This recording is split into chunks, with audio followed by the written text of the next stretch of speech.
নমস্কাৰ, কি খবৰ আপোনালোকৰ? সকলোৱে ভালে আছে চাগে? ময়ো ভালে আছোঁ। স্বাগতম জনালোঁ মোৰ পাকঘৰলৈ কুক উইথ বুলু। মই আজি ৰাজমা চাউল ৰেচিপিটো শ্বেয়াৰ কৰিম ভাবিলোঁ। ৰাজমাটো কিন্তু গোটেই ৰাতি ভিজাই থৈছোঁ। ভিজাই থৈ কিনে এই গিলাচৰ মাপটো দেখিছে ন, সেইটো গিলাচেদি 1 গিলাচ ভিজাইছোঁ, মানে 2 গিলাচ পানী দিব লাগিব।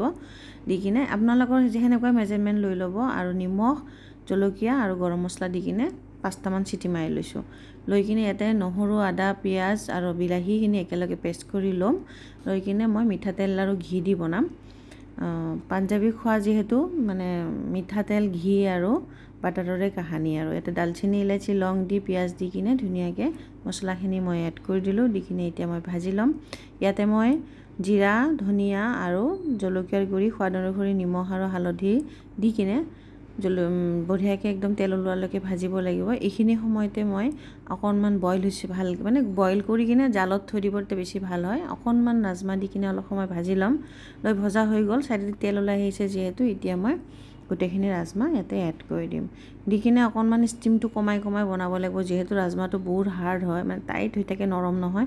চ' সেইকাৰণে ধুনীয়াকৈ মই এইখিনি হ'ব দিলোঁ। ইয়াৰ লগতে মই ৰাজমা চাউলটো যিহেতু কৰিম, ভাতটো মই অকণমান নিমখেদি বনাই লৈছিলোঁ, অকণমান নিমখ দিছোঁ জাষ্ট টেষ্টটো সেই হ'বৰ কাৰণে। আৰু ষ্টিম কমাই কিনে ঢাকন লগাই থৈ দিলোঁ। ইয়াতে মই ঘি আৰু গোটা জিৰা দি কিনে চম্ভাৰ দিলোঁ।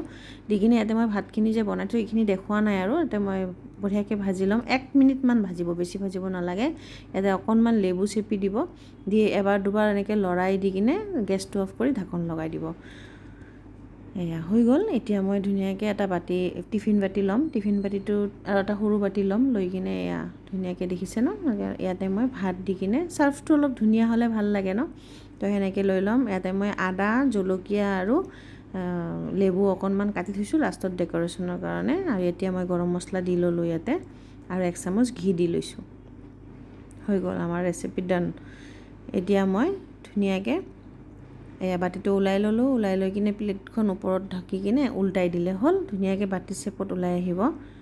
আৰু ইয়াতে চাৰ্ভ কৰি দিলে মানে বাতিৰ ভিতৰত মানে ৰাজমাটো চাৰ্ভ কৰাৰ নিচিনা লাগে আৰু অলপ দেখাত ভাল লাগে। এয়া ধুনীয়াকৈ সজাই ল'লোঁ। যদি ভিডিঅ'টো ভাল লাগিছে, লাইক, শ্বেয়াৰ, কমেণ্ট আৰু ছাবস্ক্ৰাইব কৰি দিব।